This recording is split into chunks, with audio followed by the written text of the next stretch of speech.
Hi, I'm Dr. Greg Castello, board certified family practice, and today we're going to talk about hyperthyroid, overactive thyroid as compared to the much more common hypo or underactive thyroid.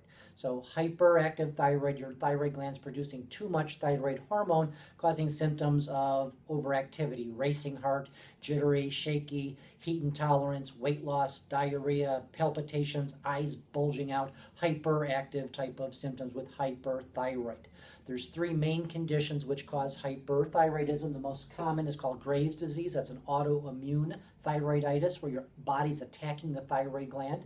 There's something called a multinodular goiter where you have multiple nodules like M&Ms in a cookie, and some of those can produce thyroid hormone and they turn on and produce too much thyroid. And then something called a toxic adenoma, which is a solitary larger nodule that may or may not produce thyroid hormone in excess.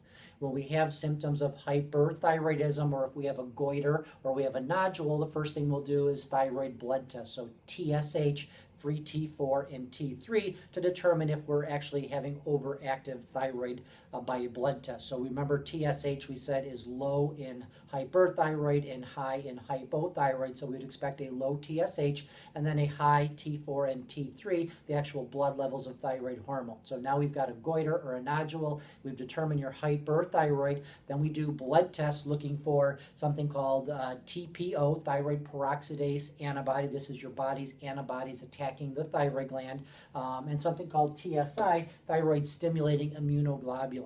So with Graves' disease, this is an autoimmune thyroid condition. We would see high TPO antibodies and a high TSI.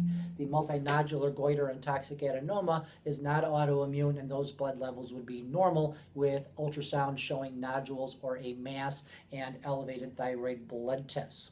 If we're not sure what we've got at that point, we actually look at the thyroid with a nuclear medicine scan, and your thyroid sits in the front of your neck here above your trachea, and it's kind of butterfly shaped with two lobes and this central piece called the isthmus. With a goiter, that's a diffuse enlargement, inflammation of the thyroid, and we would see the entire thyroid gland glows radioactive on a scan.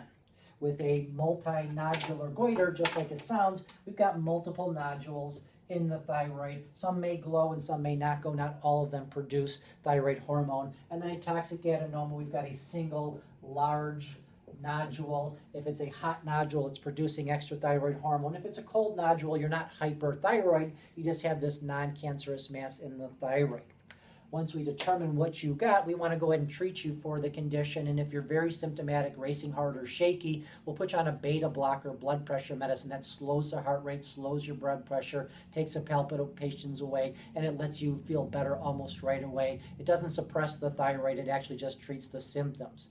We're going to put you on a medication, most commonly one called tapazole or methimazole, and that suppresses the thyroid production of hormone. And if you think of thyroid hormone like being at the water park with the kids, and you got that blast of water coming up, taking the medication is literally trying to push the water down with your hands. It's not very effective, but you can do that.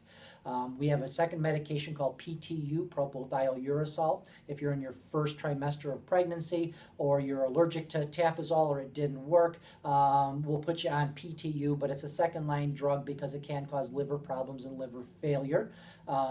Ultimate therapy is going to be radioactive iodine. We destroy the thyroid gland by giving you an injection of iodine that's radioactive. The iodine is picked up by the thyroid, and the radioactivity poisons the thyroid gland shrivels up, and you become hypothyroid or underactive thyroid, and I just give you Synthroid or thyroid medication to replace it like I would the millions of other Americans are hypothyroid.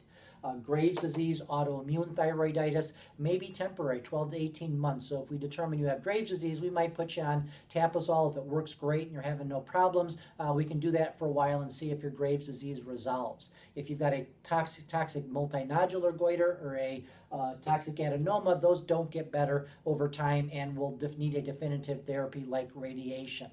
We occasionally will do surgery. We actually take the thyroid gland out. If you have a solitary hot nodule, we can go ahead and cut that out to treat you. If you've got multiple nodules like a M&M cookie, I can't take 10 nodules out.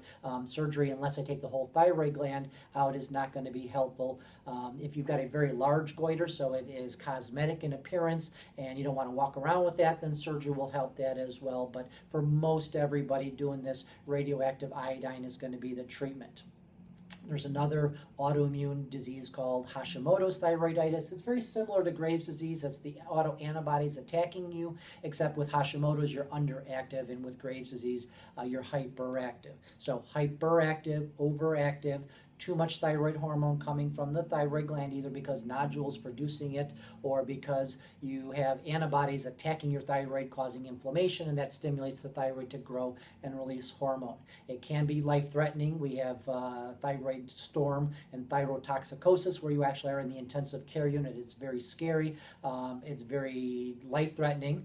We do have people that want to take thyroid hormone to lose weight because they heard that was a symptom of overactive thyroid. That is damaging to your body as well, and you'd never want to take thyroid hormone to lose weight. So hyperactive thyroid, most commonly Graves' disease, autoimmune, can be temporary, treated with medications initially, and then ultimately, if it doesn't go away, radioactive iodine or surgery. Dr. Greg Castello, thanks.